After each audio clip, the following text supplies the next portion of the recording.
श्री स्वामी समर्थ. नमस्कार मंडळी, कसे आहात सर्व? ऑस्ट्रोरा या आपल्या चॅनलमध्ये तुम्हा सर्वांचं मनापासून स्वागत आहे. आज 3 मार्च 2026 रोजी चंद्रग्रहण लागत आहे. जाणून घेऊया याबद्दलची विशेष संपूर्ण माहिती. आज जाणून घेऊया चंद्रग्रहणाचा योग्य वेळ काय आहे. ग्रहण लागणार आहे, त्यामुळे विशेषतः गर्भवती महिलांनी सावधगिरी बाळगणे अत्यंत आवश्यक आहे. सूतक काळ कधी सुरू होईल आणि कधी संपेल, कोणत्या राशी आणि नक्षत्रात ग्रहण लागणार आहे, सर्वाधिक परिणाम कोणावर होणार आहे, गर्भवती महिलांनी काय केले पाहिजे आणि काय टाळले पाहिजे, ग्रहणाविषयीचे सूतक या काळात आपण काय केले पाहिजे याविषयीची बरीच माहिती आपण या व्हिडिओमध्ये सविस्तररित्या जाणून घेऊया. चला तर मग आजच्या आपल्या व्हिडिओला सुरुवात करूया. 3 मार्च 2026 रोजी वर्षातील पहिले चंद्रग्रहण हे लागणार आहे. हे पूर्ण चंद्रग्रहण असेल आणि भारतातही ते स्पष्टपणे दिसणार आहे. भारतामध्ये ग्रहण दिसत असल्यामुळे सूतक काळ हा मान्य केला गेलेला आहे. ग्रहणाची वेळ भारतीय प्रमाण वेळेनुसार जी आहे ती म्हणजे दुपारी 3:20 आणि समाप्ती असणार आहे संध्याकाळी 6:47. संध्याकाळी सुमारे 6:26 ते 6:46 दरम्यान ग्रहण हे स्पष्टपणे दिसणार आहे. म्हणून या काळात विशेष सावधगिरी बाळगणे खूप गरजेचे राहणार आहे. जाणून घेऊया सूतक काळाविषयी. तर चंद्रग्रहणाच्या 9 तास आधी सूतक काळ हा सुरू होतो आहे. 3 मार्च रोजी सूतक काळ हा सुरू होईल सकाळी 9:39 आणि ग्रहण संपल्यावर 6:47 हे सूतक समाप्त होईल. लहान मुले, वृद्ध आणि आजारी व्यक्तींसाठी हा सूतक ग्रहण समाप्तीनंतरच संपणार आहे.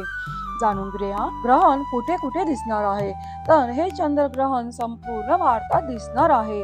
तसेच संपूर्ण आशिया, पाकिस्तान, न्यूझीलंड, ऑस्ट्रेलिया आणि इतर अनेक देशांतही हे ग्रहण दिसणार आहे. ग्रहण हे कोणत्या राशीत आणि कोणत्या नक्षत्रात होणार आहे याविषयी जाणून घेऊया. हे चंद्रग्रहण सिंह राशीमध्ये होणार आहे आणि पूर्वा फाल्गुनी नक्षत्रामध्ये हे लागणार आहे. विशेष म्हणजे याच दिवशी होलिका दहन देखील आहे, म्हणून होलिका दहनावर या ग्रहणाचा प्रभाव देखील राहणार आहे. गर्भवती महिलांसाठी विशेष सूचना ज्या आहेत त्या म्हणजे चंद्रग्रहणाच्या काळात गर्भवती महिलांनी विशेष काळजी घेणं गरजेचं आहे. 1. ग्रहणाच्या वेळी घराबाहेर जाऊ नये.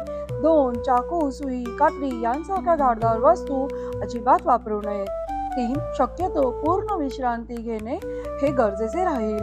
4. मंत्र जप करावा, जसे की ओम सोम सोमनाय नमः या मंत्राचा जरी तुम्ही जप केला तरी तो तुमच्यासाठी चांगलाच राहणार आहे.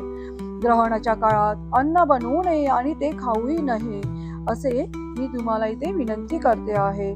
ग्रहण संपल्यानंतर स्नान करा, स्वच्छ कपडे परिधान करा आणि मगच तुम्ही अन्न प्राशन करा. घरात गंगाजल शिंपडा, भगवंतांना स्नान घाला आणि त्यानंतरच पूजापाठ करा हे मी तुम्हाला सुचवत आहे.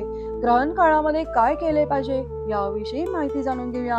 तर ग्रहण काळामध्ये मंत्र जप करा.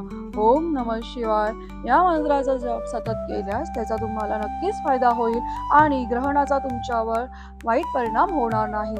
2. ग्रहणापूर्वी अन्नपदार्थांमध्ये तुळशी पत्राची पाने ही नक्की ठेवा.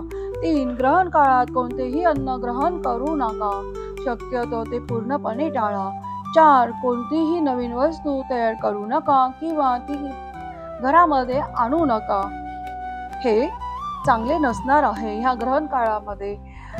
जाणून घेऊया ग्रहणानंतर काय केले पाहिजे. तर ग्रहण संपल्यानंतर स्नान करा, घराची पूर्ण स्वच्छता करा, घरामध्ये गंगाजल हे सगळीकडे शिंपडा, शुद्ध वस्त्र परिधान करा, दान करा. ह्या ग्रहण काळानंतर दान करणं अत्यंत शुभ मानले जाते. विशेषतः पांढऱ्या वस्तूंचे दान करणं हे खूपच चांगलं राहतं, जसं की पांढरे तीळ, साखर, दूध, तांदूळ, पांढरी वस्त्र या गोष्टींचे दान जर तुम्ही केले तर तुमच्या पदरामध्ये पुण्याची वाढ अजून होते. जाणून घेऊया काय टाळले पाहिजे. तर ग्रहण काळामध्ये पूजा पाठ हे अजिबात करू नका. देवांच्या मूर्तींना स्पर्श करणे पूर्णपणे टाळा. आरती, दीप प्रज्वलित करू नका आणि ह्या ग्रहण काळामध्ये झोपू नका.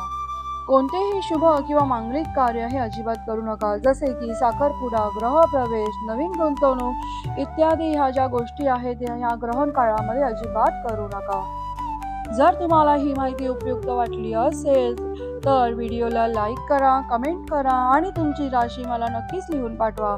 आणि रोजचे राशी भविष्य पाहण्यासाठी ऑस्ट्रो ओरा चॅनलला लाईक, शेअर अँड सबस्क्राईब करायला विसरू नका.